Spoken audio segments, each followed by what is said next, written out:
Let's get this coolant overflow out of our way. 10mm socket, remove this bolt. Lift this up, slide it out of the cowl, and just flip it to the side over here.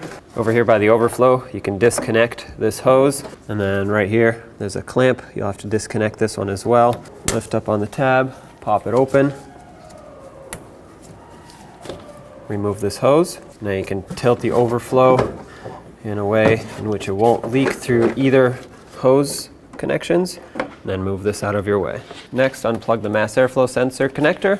Right over there, you'll see a hose clamp. We'll have to remove that with either an 8mm or a flathead screwdriver. Loosen up this clamp. And at the front right here, you'll see two 10mm bolts that hold on this air intake. Remove both. Pull up on this and slide it out of the air intake over here. There we go, set this aside. Let's remove this harness for the mass airflow sensor off of the shroud. Set that aside. Pop this one off too. Follow it along to the driver's side. Remove it off of here as well. And thankfully there's a lot of slack in this harness. Looks like it has some extra wires here. But just push this to the side like this. I'm going to use a bungee cord to support it out of my way. Pull this hose out of the shroud.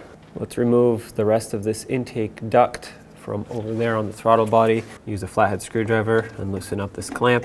Then we'll pull this right off. That'll just make some extra space here. That way we can pull the radiator fan shroud out of the way. Slide this off. Set that aside. Push this AC hose off of the shroud. Straight back like that. Let's unclip the radiator hose. Use a trim tool and pop it up.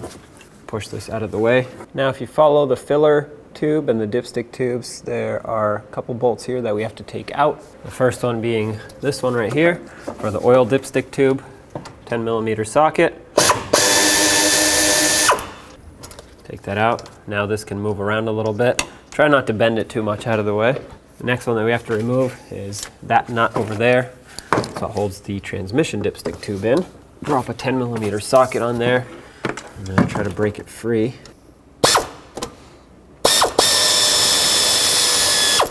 One last one to be removed is that 13mm bolt down there on that bracket, and that holds the oil filler tube. I'm going to stick my socket with an extension down in here. It's a 13mm socket, and I'm going to try and remove this one.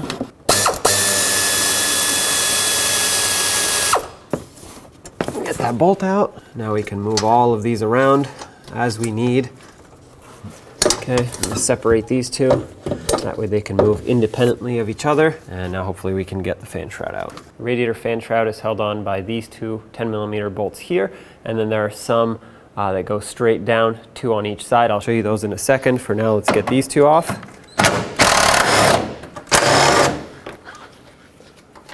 And the bolts I'm talking about, there are actually three on each side.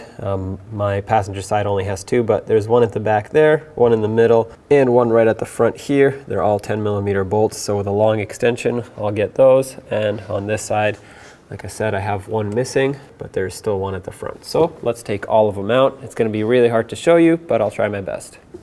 Take out these three bolts on the driver's side.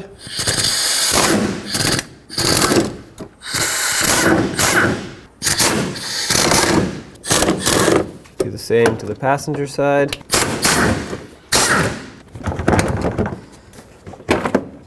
Now you can take this fan shroud, pop it back and off of the radiator. Now we just have to fish it out of here. Push the dipstick tubes out of your way. Get it past this radiator hose. Slide it up and out. There we go. On the passenger side, that's where the lower radiator hose is connected onto the radiator. And I'm going to use my hose clamp pliers. You can use regular pliers to get in here. It's just going to be easier with hose clamp pliers. And I want to squeeze the clamp, take it off, and remove the radiator hose. Now there's going to be a lot of coolant coming out of here, so make sure you have a collection bucket underneath ready to catch all the fluid. Since this radiator doesn't have a drain plug, we're going to disconnect the lower hose and drain it that way. It's going to make a mess, but it's the only option we have unless you want to make a mess on the engine, which you're better off doing this than soaking the whole engine down in coolant. With the clamp squeezed, I'm going to slowly pull the hose off of the radiator.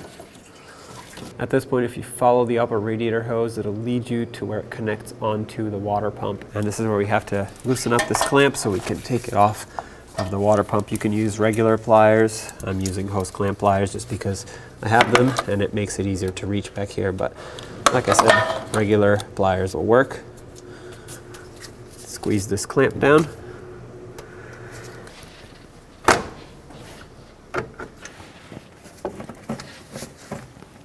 I'm going to use these pliers and gently give the hose a twist and hopefully break it free off of here. Well, the hose clamp pliers I was using aren't opening up wide enough, so I'm going to switch to some regular pliers. Hopefully these do open up wide enough so I can lock this clamp in the open position.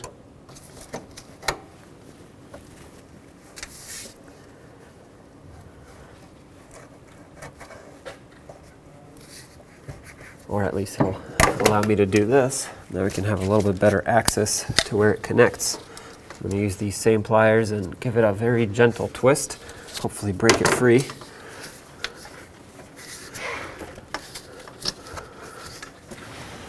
There we go. And off it comes. Next we'll have to take off the fan and the fan clutch. There's a 36mm nut back here. Really hard to see, but I can show you once this is off. And you'll need a fan clutch tool to do this. What that is, it's basically a wrench looking thing like this and an adapter for your air chisel or air hammer. You put the attachment on that nut, you put those two together. All right, and with your tool on here, give it a couple taps with the air hammer. It should break this fan clutch free.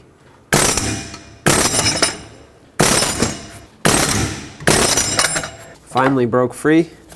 Now go ahead and unthread it. When it comes off, make sure you hold it so it doesn't hit your radiator. And remove the fan with the fan clutch. So this right here is the nut that I was aiming for with my tool. Put the tool in it and you spin it counterclockwise, regular thread, it's not reverse thread. Then you can take this whole assembly off. We have to take the belt off next, and this right here is your tensioner. So grab a 15mm socket on a ratchet or a breaker bar or a serpentine belt tensioner tool. Take tension off, remove the belt off of the pulleys, let go, and take the belt off completely. Take note of the routing of the belt. I can show you later in the video, of course, but it's always a good idea to remember how it's routed. Now we can get the water pump off. Next, I want to take the tensioner pulley off, and you can do that with a 15mm socket. Remove all 3 mounting bolts. Keep in mind they're different lengths. This one was shorter, this one was longer. Take this off. Next, I'm going to remove the thermostat housing off of the water pump. I'm going to do this instead of taking the hose off because we're going to have to reuse this part of the housing anyway.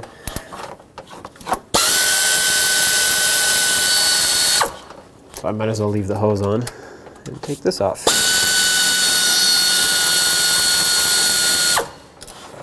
At this point, coolant will come out. Have a collection bucket ready. Remove the thermostat with its housing. Let's remove these 2 hoses now.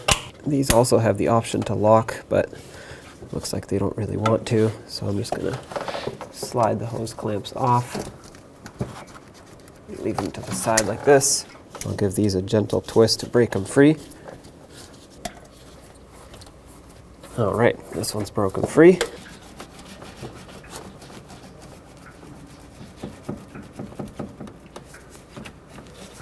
Disconnect the other one. Broke that one free.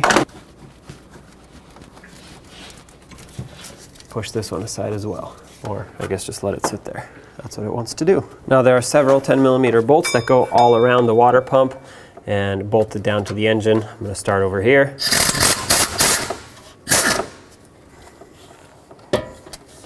If they are different lengths, I'm going to remember exactly where they go. So far they're the same.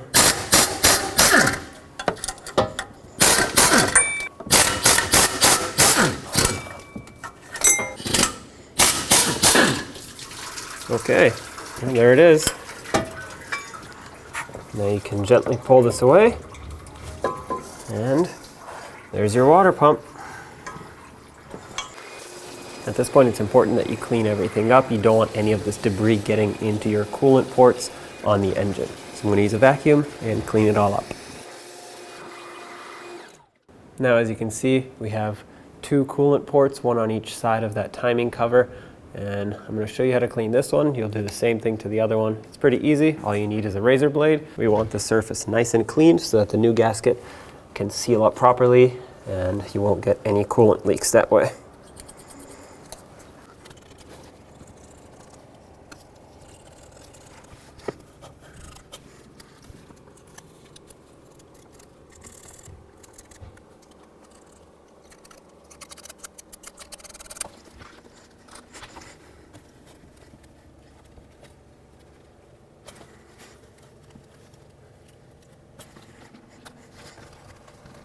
Feel the area to make sure that there are no raised bumps right here. I feel a ridge, so I'm going to keep cleaning that.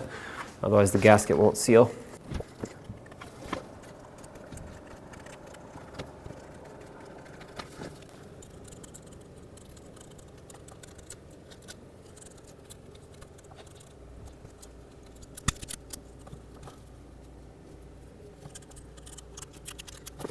All right, I'm going to use a rag. Wipe off any debris that is here or inside of these port holes. And with a little bit of brake parts cleaner on a rag, I'm going to degrease this surface. Now I'll do the same to the other side. Should be all set. Next, you want to remove the old thermostat from here, and your water pump should come with a new gasket for the thermostat. Keep in mind, this little cutout was right here by the bleeder valve. So go ahead and install the new gasket the same way. And I also went ahead and already cleaned the thermostat housing, the one that this mounts into. So this is all cleaned up on the front side. Even though it's the rubber that makes the seal, you still want a nice clean surface. And if you feel right here, you'll feel a cutout. That's where this needs to line up with. It's got a little tab. Okay, that lines up. Press the whole thing in. Perfect. If you spin it, if you try to spin it, it should want to wiggle a little bit, but it's not going to want to spin freely unless you force it, of course. So that's how you know it's lined up. On the back of the water pump, you'll have these coolant ports and gaskets that should stay right here. It's not going to be the easiest thing to keep on here while you put the water pump on, but what I'm going to do is put the gasket on, flip it over like this, and I'm going to slide one of the bolts through to at least hold the gasket in place.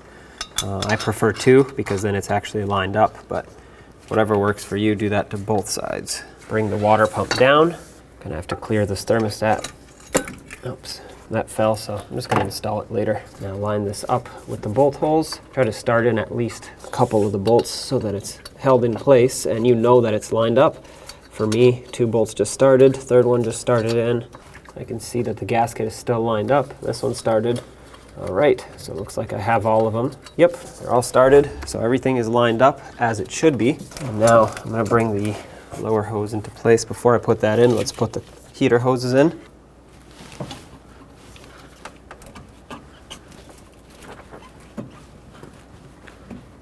Second one, make sure it's bottomed out completely. Get the thermostat back. Slide it in. So I'm holding the housing tight up against the water pump. I'm going to try and start in these 2 thermostat bolts, whichever one starts first. All right, I got this one to start threading on, and I got this one as well. Perfect. Let's bottom these out. I'm going to bottom it out by hand because I don't want to let go at this point. I want it to stay pressed up against the water pump. Otherwise the thermostat might want to pop out of its spot, and there's no way for me to reset it into its spot without taking the whole thing off. I'm just going to gently bottom this out.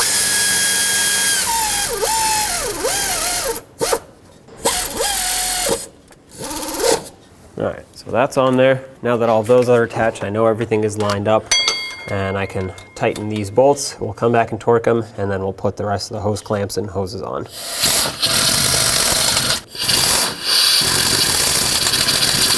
I'm going to go in a cross pattern to seat the water pump evenly.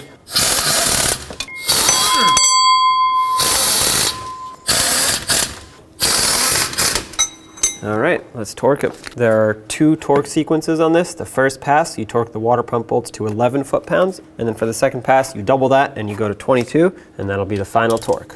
So let's go in a cross pattern.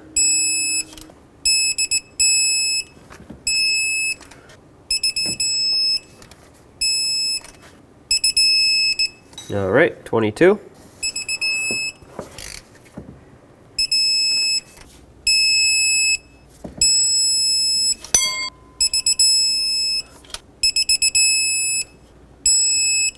All right, now I'm just going to go in a circle, check all of them.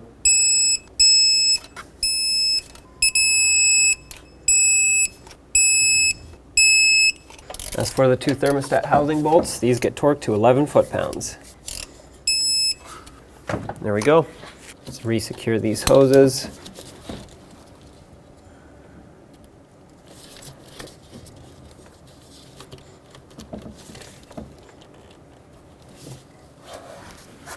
On the front of the water pump pulley, take off this cover for the threads. That way we can mount our fan. Now let's take the tensioner and reinstall that. Remember how it went with the 2 larger bolts on the top, and then this one shorter one that I just dropped on the bottom. I'll get that in a second. For now, let's start these 2 on like this onto the water pump. Let's snug them up and then torque them to 37 foot-pounds.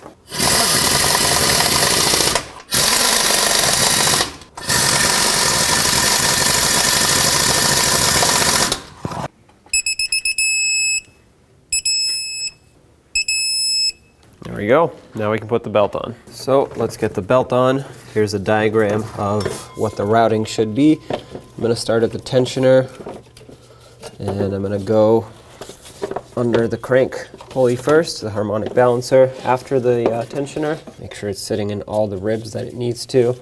And from the harmonic balancer, I'm going to go over the water pump. Okay, try to hold it here, and then go underneath the power steering, over the alternator, and lastly underneath this idler. But in order to do that, we have to release tension. So we can slip it under here, let go of the tensioner, and now double check that the belt is seated properly all over, which it is, so that is perfect. Next, you have to get the fan in, slide it over the water pump, and thread it on.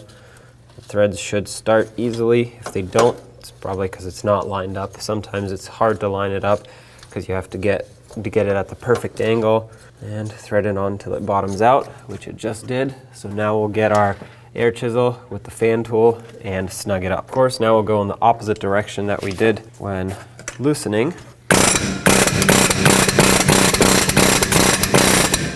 Okay, that should do it. Let's get the upper radiator hose onto the water pump and the hose clamp back where it belongs. I like to line it up approximately to how it was before, and the easiest way to unlock it, believe it or not, is just to give it a little whack. And there you go. If you need to adjust it further, go ahead and do so. I'm going to slide mine back a little bit, like that. It seals up the best when it's placed in the same spot where the hose is marked by the clamp. Let's get the fan shroud back in, push the dipsticks out of the way. Pay attention to your radiator fins to make sure you don't damage them as you install the fan shroud.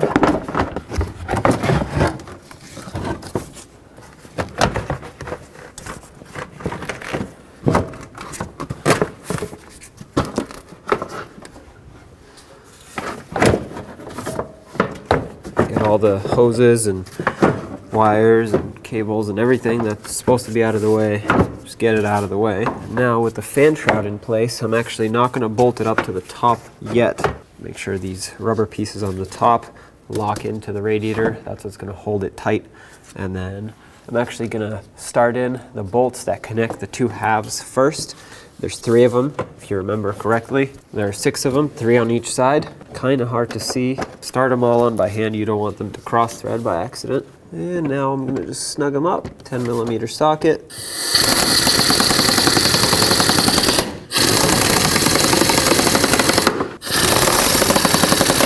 Okay, let's do the same to the other side.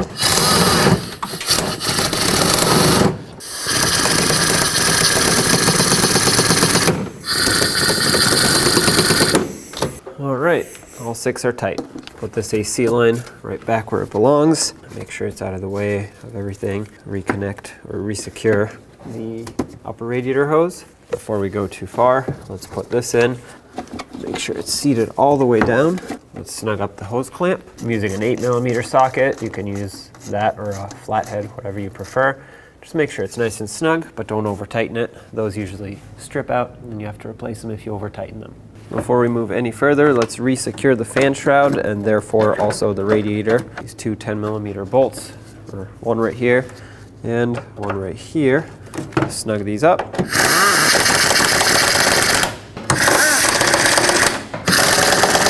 Resecure any wires. Now take your air intake and let's line it up. Make sure it slides in over here and makes a nice tight connection. Once it's in, snug up the hose clamp so that it can be secured.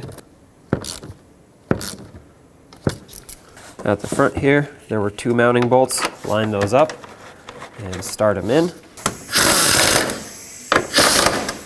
Go ahead and plug in the mass airflow sensor connector. Make sure it clicks so it's nice and secure. This is going to be kind of hard to see, but I need to put the dipstick tubes back together, which means the transmission dipstick needs to actually go over the stud of the oil-filled tube. So I unlodged the oil filler tube from the valve cover, and you want to make sure if you do this, try to get no debris in there. And that allows you to twist it in such a way. In which you can hopefully get this stud underneath. Not sure why they didn't make it a bolt, but either way, there we go. Now those are put back together, so you can put the filler tube back in its slot. Grommet in the valve cover, so there we go. I pressed that back in. Grommet's still in. Dipstick or fill tube is down into the valve cover. Let's bolt it down. This one's not going to be easy. Let's bolt this down here. All right, let's snug it up with a 13mm socket. There we go. That's nice and snug. Up here, let's put a little 10mm nut on. Snug this up. Over here, let's reattach the dipstick tube with our little 10mm bolt. Make sure this is nice and snug. Take the coolant overflow. The hose that comes out the bottom here will go to the radiator. Slide it into the 2 slots up there. Push it all the way back. Set it down. And I'm just going to go ahead and start in the bolt. That way it stays in place here. I'll snug it up in a second. I'm going to connect the hose to the radiator. Connect this hose to the top fitting on the radiator and squeeze the hose clamp shut. If your hose clamp isn't good anymore, go ahead and replace it. Squeeze the hose clamp to lock it tight. Then there was this hose that comes from the intake / throttle body, and this goes on the lower fitting. Take the hose clamp and re-secure it. Take the hose clamp and re-secure it. Snug up the overflow bolt. And this fitting right here was attached to this breather hose just in case it overflows or it needs to take up some air. Then this goes straight down. To fill up the cooling system, I have a spill-proof funnel. If you don't, that's fine. But this helps not only to not make a mess, but also makes this the highest point in the cooling system, so naturally air will want to rise, so it might help bleed faster. Either way, let's fill this up with manufacturer specified coolant, which if you are not sure what it is, check your owner's manual. I'm gonna go ahead and fill this up until it stops bubbling, and once it stops bubbling, I'm gonna turn on the engine, let it run with the heat on, that way it can bleed. I'll show you once the time comes, but for now, let's just fill this up and let it stop bubbling. The coolant stopped bubbling and it made a little bit of a mess from the bubbles, but either way, now it's time to start the engine, run it, and let the coolant bleed itself. Now inside the vehicle, you want the heat all the way up. Blower on low is fine, and we'll put the blower selector on vent. That way I can actually feel the heat once it starts coming through. And you want to pay attention to your temperature gauge, which is that one right there, and make sure it doesn't go above the 210 line, which is the halfway point. That's basically when it's at full operating temperature. Having said that, let's start it.